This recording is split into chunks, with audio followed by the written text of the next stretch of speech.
Hey, everybody, this is Josh, And this is Shay. and welcome to Creative Podcast. Well, videocast right now. So, we are super excited today to have a makeup artist with us. Deepti Sadhwani is here with us today, and we are very lucky to have her. We met a long, long time ago on set. God, how many years ago was that, Deepti? Oh my God, like 3 years ago, I want to say like 2017 or 2018. Was Yes. that later? It's just been a long time. I feel like I've known you forever. I had the same feeling, and your artwork is amazing. And I say artwork because I think makeup artists get this rap that it's just about beauty, but it is art to me on what you do. It is. We treat faces like our canvas, pretty much. We're really excited that you're here with us, and we have some questions that we're going to go into with you. And how did you get started in makeup? Give us a little background. So I've always been into makeup my entire life, but because of family and my cultural background, I stuck to the academic route. So I was a teacher for a long time. But I realized really quickly that it wasn't making me happy. And I decided without telling my family that I was gonna quit my job as a teacher and go into makeup school. So I discovered makeup designery in New York City, and it was like a quick 4-month program. And I did beauty makeup.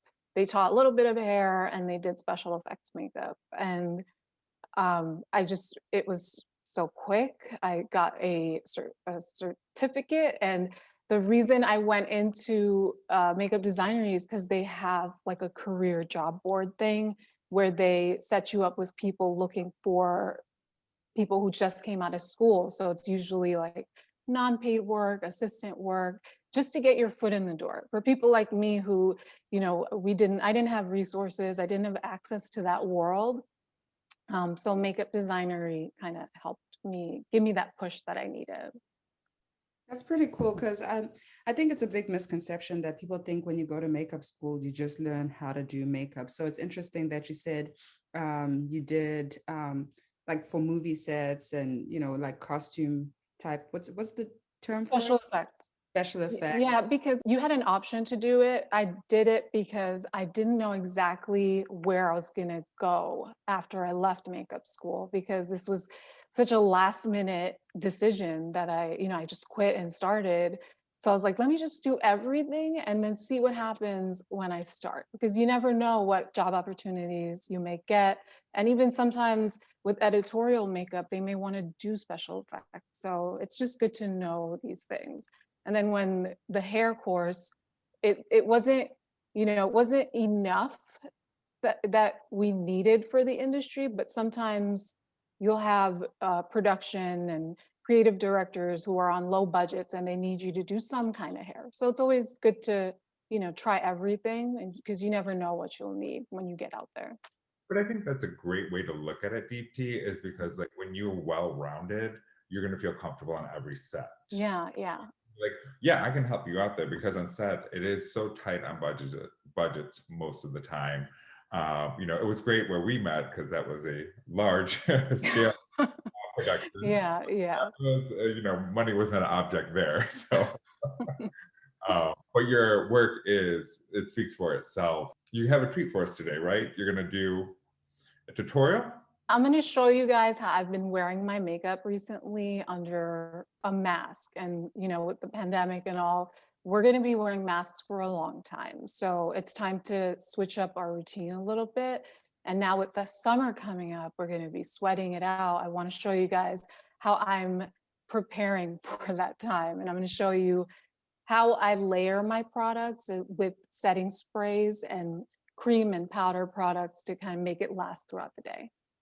Well, this is awesome. I can't wait to get into it. Aren't you excited, Shay, that we're gonna I'm super excited because, honestly, sometimes when I do go out, I'm like, should I even bother doing anything considering I'm wearing a mask and covering up my face? But at the same time, you still want to look good Because, obviously the truth of the matter is when you get to some places, you do take your mask off and then you don't want to look a mess when Right. you get where you're going, So I'm really excited about this. So Deepti, what are you going to be showing us? All right, so right now I have one layer of foundation on just to even out my entire skin tone. I'm using the NARS Radiant Longwear Foundation, and I'm using the Radiant one because my skin's more on the dry side and I don't want it to look too matte. And then the Longwear, obviously I want it to last as long as it can possibly, as long as it possibly can under my mask. So and the trick to getting things to last, especially your makeup, is to layer it in sheer layers. So you want to do a sheer layer of foundation, then add some concealer on, then go in with your cream bronzer, powder bronzer, cream blush, powder blush to make it last because it's going to wear off naturally. There's no amount of makeup you could put on that's going to last a full 24 hours. It's just not going to happen. So I have my first layer on and I still have some foundation on the back of my hand. So I'm going to use whatever I have extra to kind of conceal some like I have some breakouts that are still healing. So I want to cover that up. So I'm going to use like a really dense concealer brush and I'm going to pat on the product because if you swipe it, it's not going to cover. Oh, So I'm going to go in and I'm going to tap where I need it.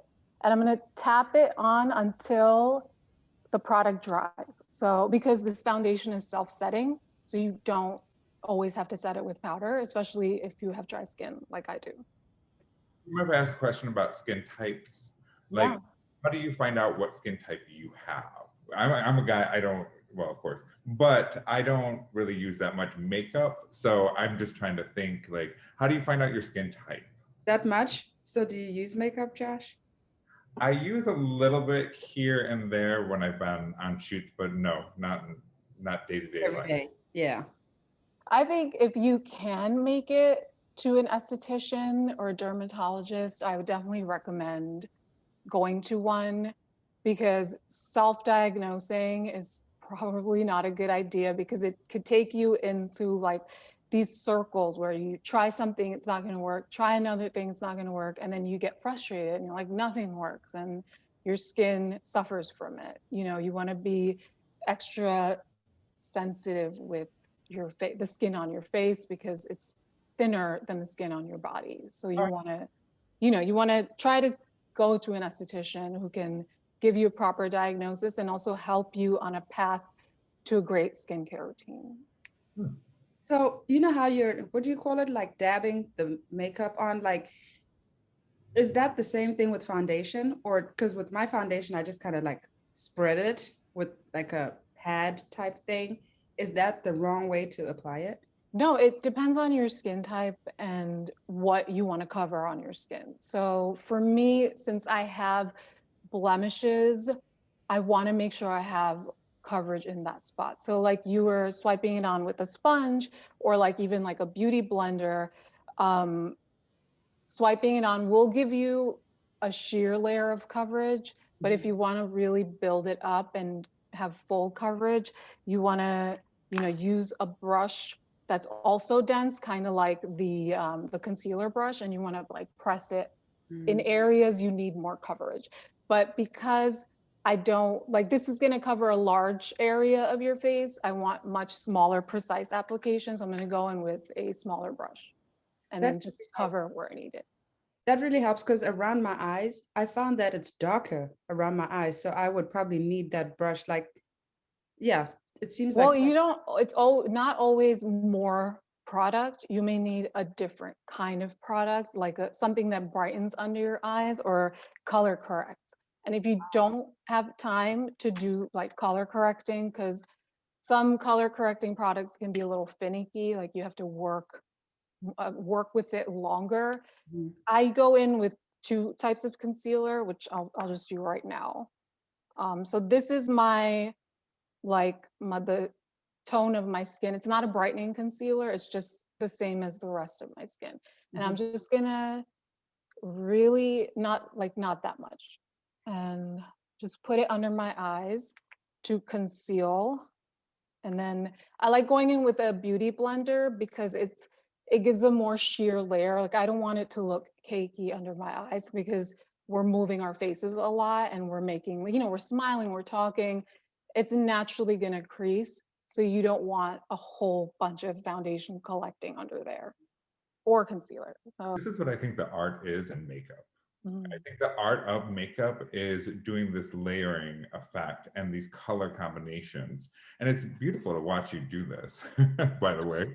It is. It's like it is art because when we were talking to Sean, remember how he said with him, when Mhm. he acts and he does performance, and we asked him how difficult it must be to act and sing and do all that stuff. He said you layer just like how we layer when we're painting. So for my second step, my second concealer step, something Shay you can also do, and YSL has some great like shade ranges too. So this is a highlighting concealer, Mhm. and I'm not gonna take it like all the way up under my lash line like I did with my skin tone concealer. So since this is brightening, I have like this natural dip under my eye, and I want the light to be more reflective here. So it looks like more of a flat surface than it's like rounded. Do you know what I mean? Mhm. So I'm just gonna create like a little triangle right here to reflect the light. So it looks like a light surface. So I don't know if you can see, but this looks flat here. And then you see the line under here Mhm. where like it's creating a shadow, and I want that shadow to disappear. Oh, wow. Can you come closer into the camera? Just there we go. Yeah. Okay. So you'll see, you still see the shadow there, and then there, the shadow here is kind of Yeah. gone away a little bit. Yeah. We see that.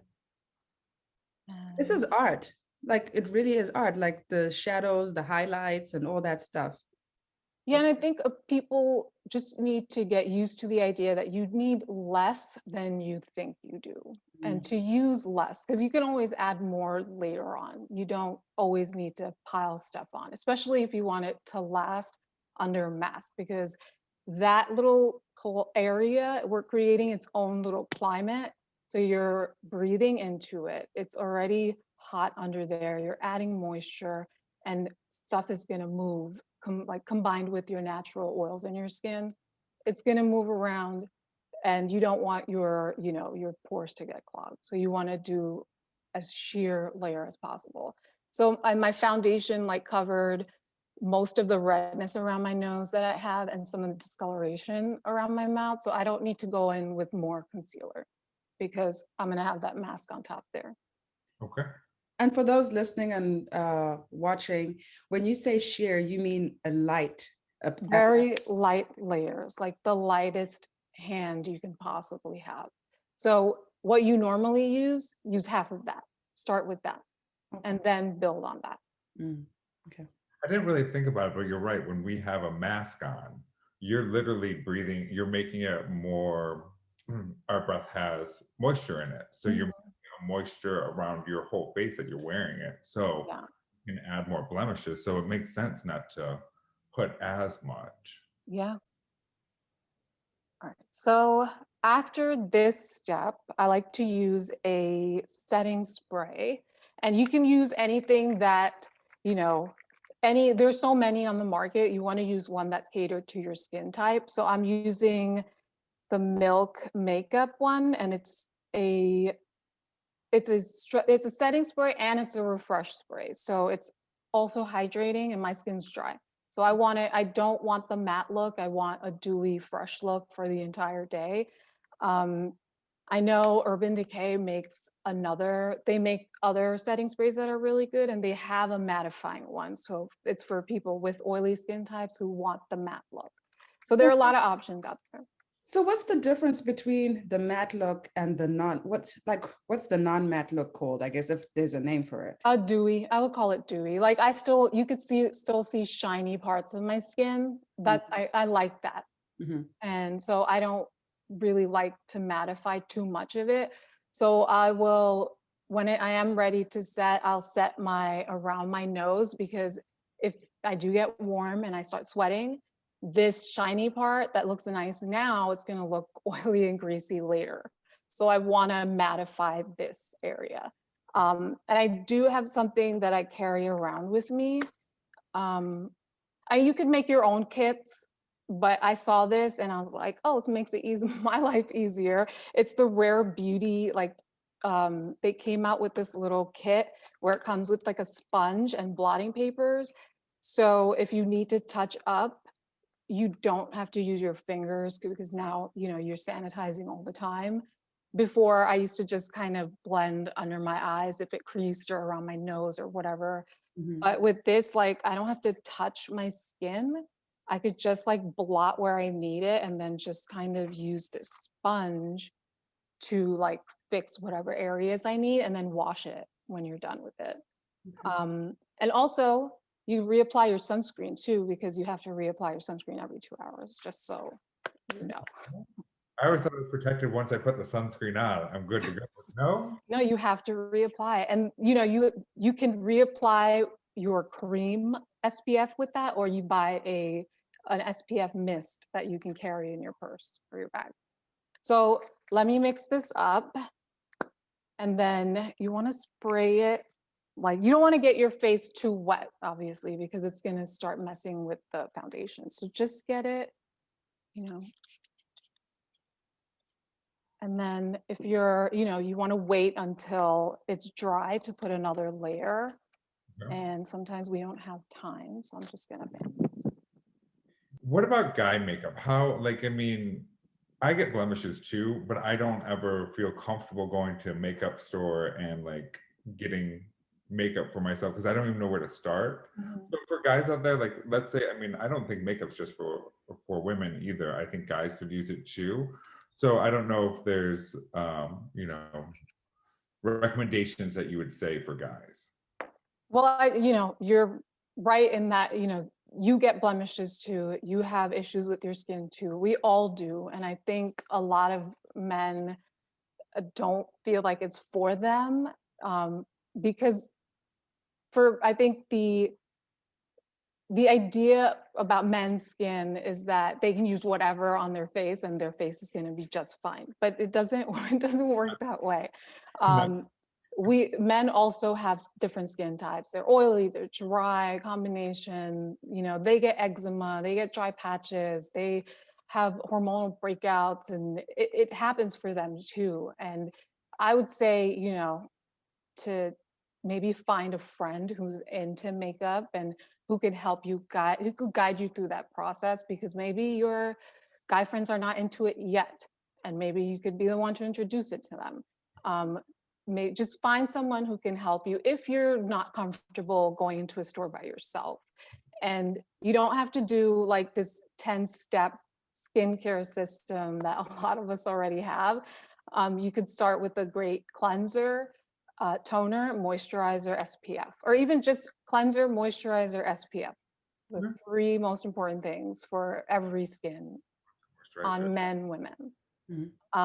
And then if you have stuff you want to cover, all you need is a concealer and a powder. Okay. That's it.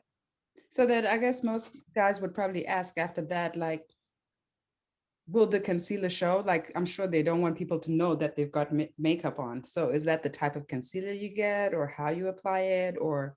It's how you apply it. You just don't want to have a heavy hand with it. Like if you're using a liquid concealer, you know, go in with a little drop. Don't swipe it on like YouTube videos. Cream concealer. A cream concealer might be easier because the product is, you know, it's thicker and there's less, you know, there's more room to kind of mess it up. With liquid, you can like put too much of it. And with the way the product is made too, like you saw me, it's just so easy to apply too much of this. With the cream concealer, it's thicker, and you know, you could use your fingers to kind of warm it up and get into the spots that you need it. I think that's a great advice for any guys, is do the cream one, because if it allows them to use their fingers, I, of course, well, not of course, but I would touch I would use my fingers more than a brush, because I don't think I brushes and stuff like that for makeup for the most part. But some guys, of course, would. But Yeah, I just think that's a better route. So good to know. NARS makes a really great pot concealer, and the finish is very natural, so it's not matte and it's not dewy. And so I think that would be great for guys to start with, if they want a natural look, and if they are not ready to get into like the powder setting stage too. So if they just want to go in with that, I think NARS is a great place to start. Yeah, make yourself look the best you can, right? Yeah, yeah, absolutely. And that goes for, women want to look great, men want to look great, everyone wants to look great. So it's not a bad thing to like get into concealing or makeup for anyone. And with you mentioning that, it's so interesting because sometimes people think a business is about exactly what it is. Like makeup is so much more than just looking good on the surface. It actually is a deeper thing because it makes you feel good on the inside. Like what is your favorite thing about makeup? I mean, it's the fact that it's the whole transformation thing. I mean, you can make yourself look like something else on any given day based on any given mood that you have. And that's my favorite part about it. If I'm feeling badass and I'm having like the best day ever, I'm gonna put like the smokiest eye possible and like a super sexy nude lip and go out and have fun. Or I'm just feeling glamorous and I'll do a bright colored lipstick or something. And it's just based on my mood. And I love that I have so many options to play around with. And my husband loves it. He loves the chameleon aspect of it. And it's also about taking care of myself. That's what I love about makeup. It's like my therapy. I put on some music and I have my own time for myself, my thoughts, and it's like that extra 5 minutes makes me feel ready to take on the stresses of the day. And like, I know I look good, so that helps me feel good. And I'm ready to do whatever I need to. All right, what's the next step? All right, so I did my foundation concealing setting, and now I'm gonna go into creating some dimension in my face. And I'm not gonna contour because that I leave it for like the days I might be on camera or something, which is not a lot right now. So I just wanna add some warmth to my skin because I'm not outside often. And you don't always have to create dimension in your face by using contour. You can also use bronzer. So I'm going to use the Fenty bronzer in macchiato because it's perfect for medium skin tones. And I'm going to warm it up on the back of my hand.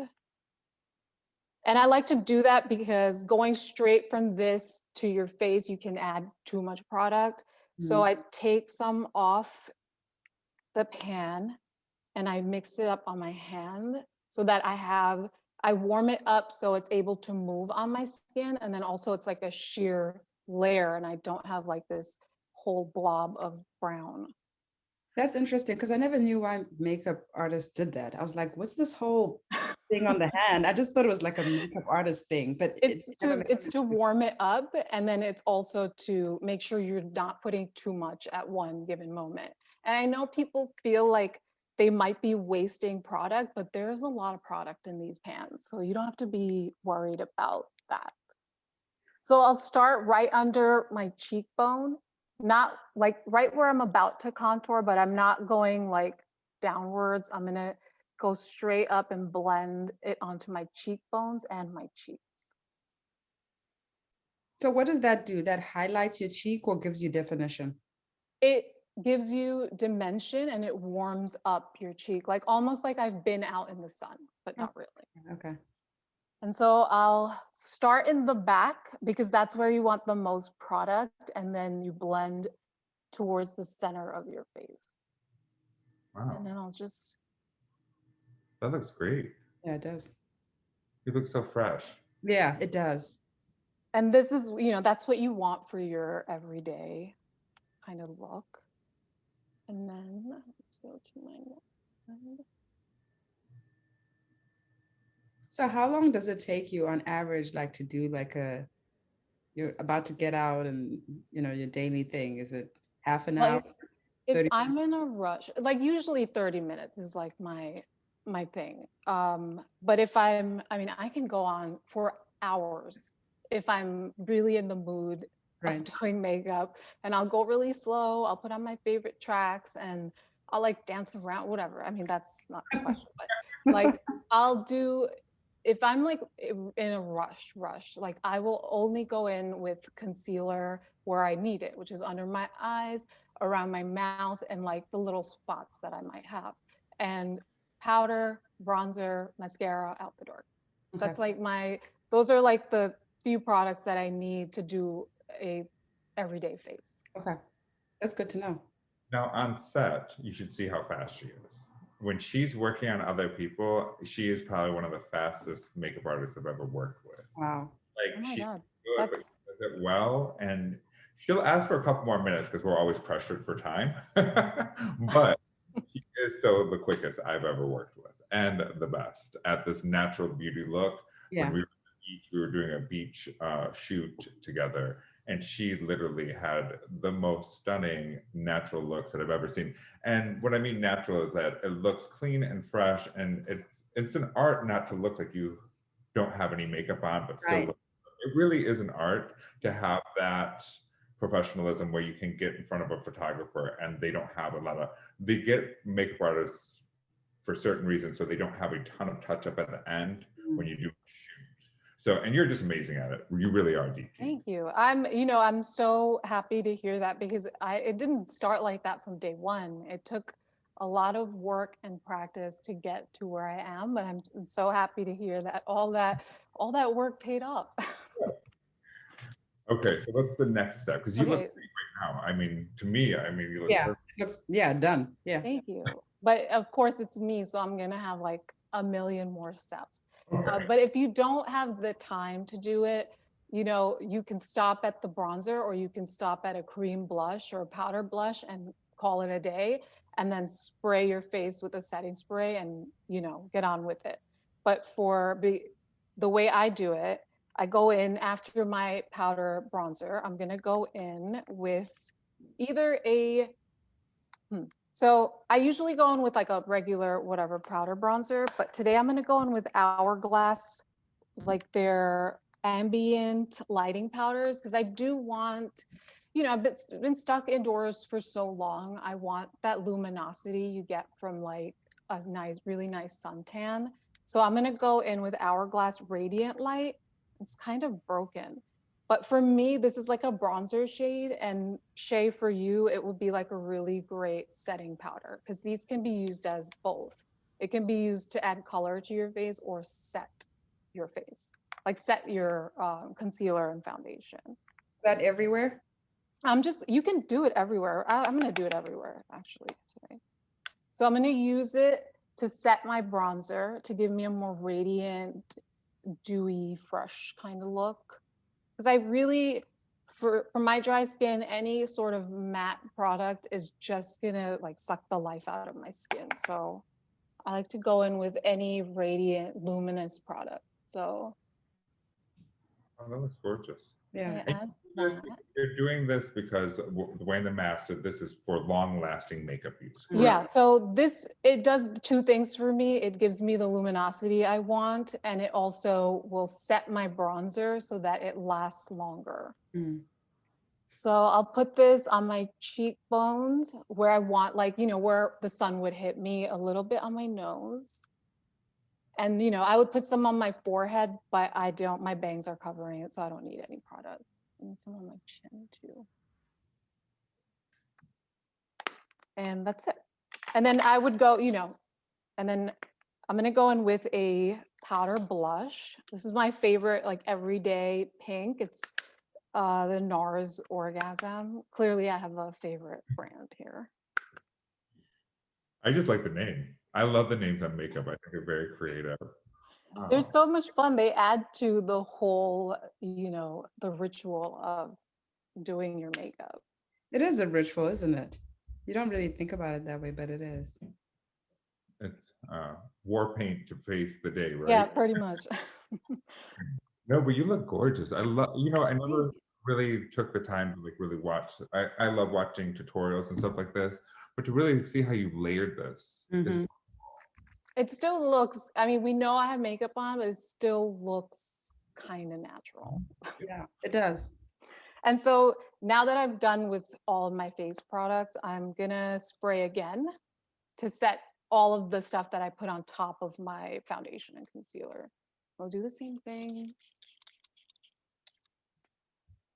And then wait for it to dry. Fan this out.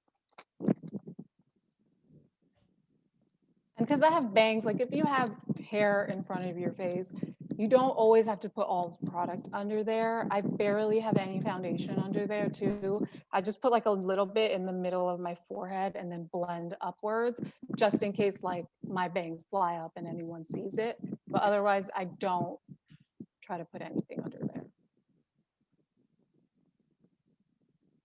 you do look so fresh though. Yeah, you do. Wow. Beautiful. Yeah. And that's pretty much it for my face. For my eyes, for every day, I go in with the Super Goop SPF cream shadow. They have a few different tones. I mean, I feel like they should add more, but this works for my skin tone. Like it's the same color as my eyelids, the natural color of my eyelids, and because I'll take any SPF protection I can get. So, and this product's really pretty and it's really easy to use. You just kind of like swipe it on and you're good to go. And this is also another like product with luminosity in it. Wow. And A then, little bit of difference, huh? But it Mm. makes a world of difference. yeah, I love these products that you could just like this one thing creates a look and you don't Right. have to do more than that. Yeah. And if you want to take it to like another level, you can smudge a liner on your lash line and it could be your day to night look too. Oh, And that's it. That's all I do for my eyes and then some mascara later on and I'm good to go. And before I step out the door, I'll do another spritz of my setting spray, let that dry completely and then put my mask on. And you'll be And sitting pretty good much for all day, right? pretty pretty much, but we have to be realistic too that the mask, our faces are going to constantly move. We're creating our natural oils. The friction of the mask is going to affect the wear of the makeup. It's just how it is. But the way we've layered and set, it should make it wear off much slower than it normally would if you didn't take those steps. right. And I would also recommend if you're using the disposable mask, I would take a couple with me to switch it up during the day because you don't want to put all that excess makeup that rubbed off already back on your face. It could clog your pores and make you break out. And we want to stay away from that. Well, thank you for sharing that Yeah. amazing tutorial on how to put on makeup, why wearing a mask when we're going out. So, I mean, you look great with it. I mean, I can't Thank believe. you. I'm But just gonna add some lip gloss. oh, of course. So what would you say the hardest part of, being in the industry is? I would probably say being an Indian woman, I was really afraid of because of my name was different. It's hard to say sometimes. I look different. And culturally, my culture has affected my personality naturally. And I thought all of those things would be a detriment to like my career and I would not be able to get jobs because of it. And at first I did have a few situations that made me feel uncomfortable because of my name. I've had a model laugh at my name when I introduced myself. It was like the Serious? weirdest. Yeah, it was the weirdest situation. I still don't know how to react to these moments when people react that way when I say my name because it's, if you go to India, there are a million Deeptis. Like there's no shortage of them. It's even spelled in different ways. There's so many versions of that name. But here it's like you can't, you're so used to saying words a certain way that you're not used to putting those two syllables together. So it's just hard for them to process it. And so they would think, I've had people think it was like a nickname I made up. Someone called me deep dish for like the whole time I was on set, and I just didn't understand where it was coming from. And then I find out that he thought that it was my nickname, like a fun name I made up. And I put it as my Instagram, but my Instagram name is my first and last name. So I was just like, I get it. Like with my name is Shingai. Shingai is both male and female name in Zimbabwe. There's so many different ways, the exact same thing of spelling it. It's actually a very common name. But here, yeah, at the beginning, it was just really tough because people judge you before they even meet you, or, based on your name. And then when they do meet you, they're judging you because of your name too. right, Yeah. exactly. Yeah. Or they'll like, create a nickname for you. And I'm just like, no, that's not my name. And I don't like a lot of nicknames. Like if I'm going to pick something, I'm going to pick it. Like you don't get to decide it for me. I agree. And I'm still not at the point where I can actually say that out loud to someone. I'm working on that.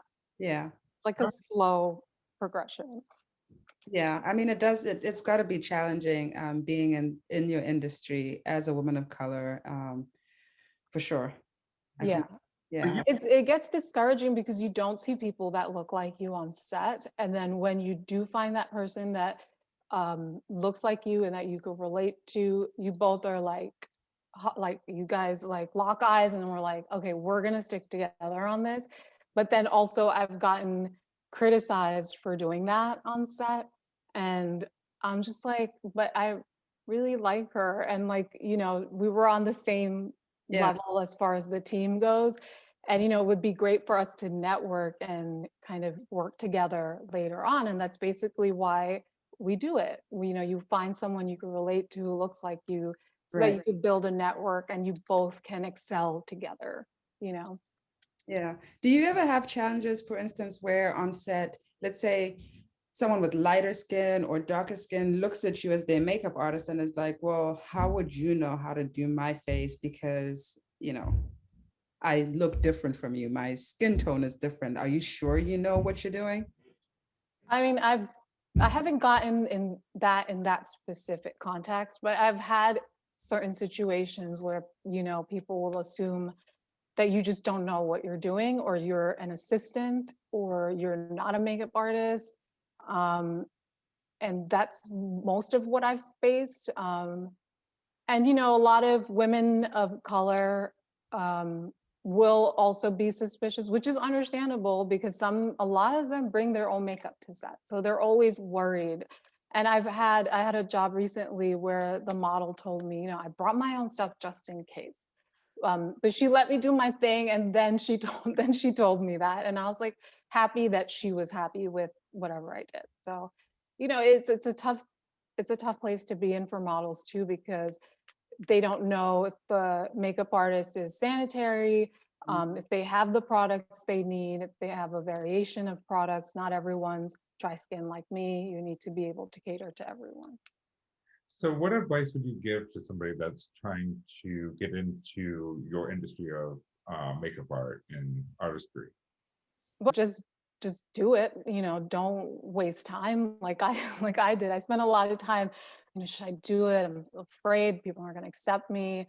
And my husband was like, stop, like, doubting yourself and just do it. Like, what's the worst they're going to say? No. Okay, so you move on to the next person and the next person, and you will find your niche. That's what I've learned. You will find your niche eventually.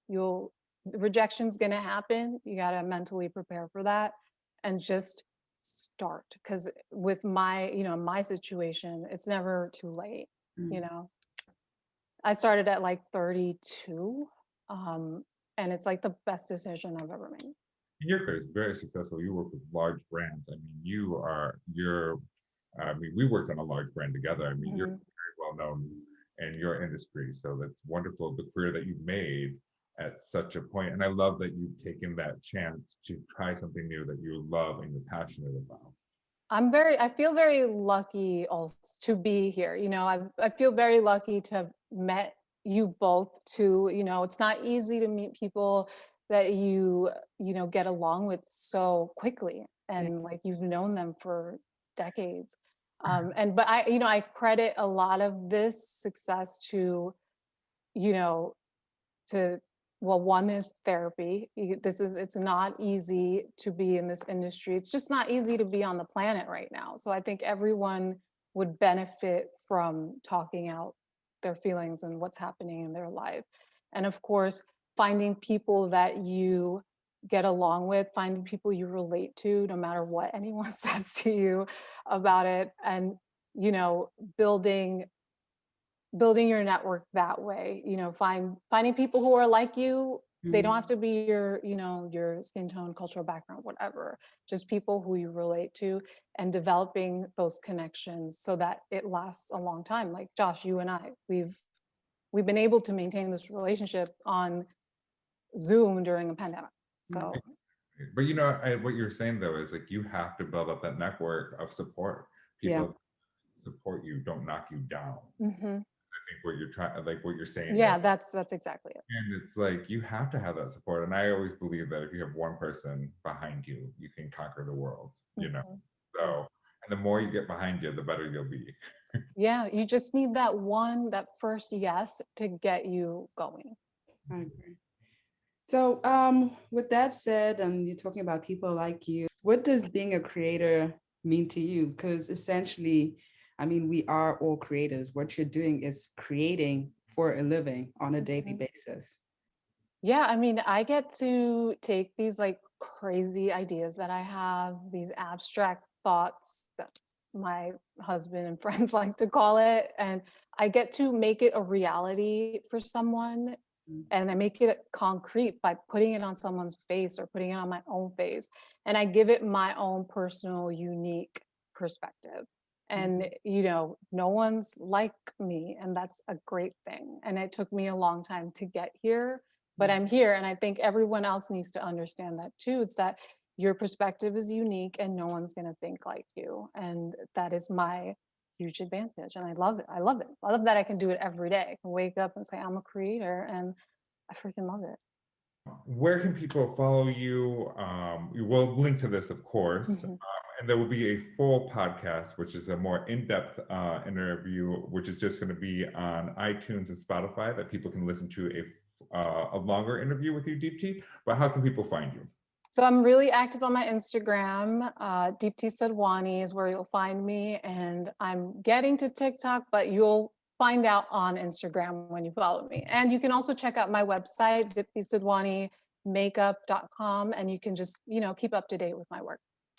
We'll have links to that underneath the video, so you can all follow her and watch her do her beautiful artwork whenever. Quick question, are you available, like, let's say if someone wants to hire you for an event, wedding, stuff like that, do you do that too? Yeah, absolutely. I do editorial work. I'll do bridal, private events, red carpet stuff. I mean, whatever you need, I'm able to, adjust to that.